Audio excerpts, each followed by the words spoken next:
കാലം ചെയ്ത arch bishop Mar Jacob തൂങ്കുഴിക്ക് ഇവിടെ നൽകാനൊരുങ്ങി സാംസ്കാരിക നഗരി. നാളെ തൃശൂരിൽ പൊതുദർശനവും വിലാപയാത്രയും നടക്കും. തിങ്കളാഴ്ച കോഴിക്കോട് കോട്ടുളിയിലെ ക്രിസ്തുദാസി സന്യാസി സമൂഹത്തിന്റെ ആസ്ഥാനത്താണ് കബറടക്കം. ഞായറാഴ്ച രാവിലെ 11:30 കബറടക്ക ശുശ്രൂഷയുടെ ഒന്നാം ഘട്ടം തൃശൂർ അതിരൂപത ആസ്ഥാനത്ത് നടക്കും. തുടർന്ന് ഡോളേഴ്സ് ബസലിക്ക പള്ളിയിലേക്ക് 12:15 മുതൽ അവിടെ പൊതുദർശനം. വൈകിട്ട് 3:00 ബസലിക്കയിൽ നിന്ന് സ്വരാജ് റൗണ്ട് ചുറ്റി ലൂർദ് പള്ളിയിലേക്ക് വിലാപയാത്ര. വൈകിട്ട് 5-ന് ലൂർദ് പള്ളിയിൽ ശുശ്രൂഷകൾ ഉണ്ടായിരിക്കും. ദിവ്യബലിക്ക് ആർച്ച് ബിഷപ്പ് മാർ ആൻഡ്രൂസ് താഴത്ത് മുഖ്യ കാർമ്മികത്വം വഹിക്കും. മാർ പോളി കണ്ണൂക്കാടൻ സന്ദേശം നൽകും. മാർ ടോണി നീലങ്കാവിൽ, മാർ പ്രിൻസ് പാണയങ്ങാടൻ എന്നിവർ സഹകാർമ്മികരാകും. തിങ്കളാഴ്ച രാവിലെ 9:30 കബറടക്ക ശുശ്രൂഷയുടെ രണ്ടാം ഘട്ടം ആരംഭിക്കും. മാർ ജോർജ് ആലഞ്ചേരി കാർമ്മികത്വം വഹിക്കും. തുടർന്ന് മാർ റാഫേൽ തട്ടിലിന്റെ മുഖ്യ കാർമ്മികത്വത്തിൽ സംസ്കാര ശുശ്രൂഷയുടെ 3-ാം ഘട്ടം. മാനന്തവാടി രൂപതാമെത്രാൻ മാർ ജോസ് പൊരുന്നേടം അനുസ്മരണ സന്ദേശം നൽകും. ശുശ്രൂഷകളിൽ 27ഓളം ബിഷപ്പുമാർ പങ്കെടുക്കും.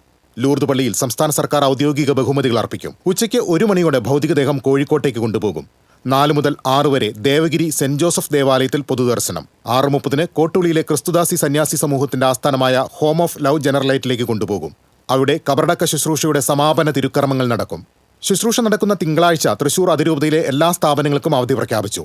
പിതാവിനോടുള്ള ആദരസൂചകമായി പുഷ്പചക്രങ്ങൾക്ക് പകരം സാരിയോ മറ്റ് തുണിത്തരങ്ങളോ സമർപ്പിക്കാമെന്നും അവ പിന്നീട് ആവശ്യക്കാർക്ക് ഉപകരിക്കുന്ന വിധത്തിൽ പ്രയോജനപ്പെടുത്തുന്നതാണെന്നും അതിരൂപത അറിയിച്ചു. TCV news, Thrissur.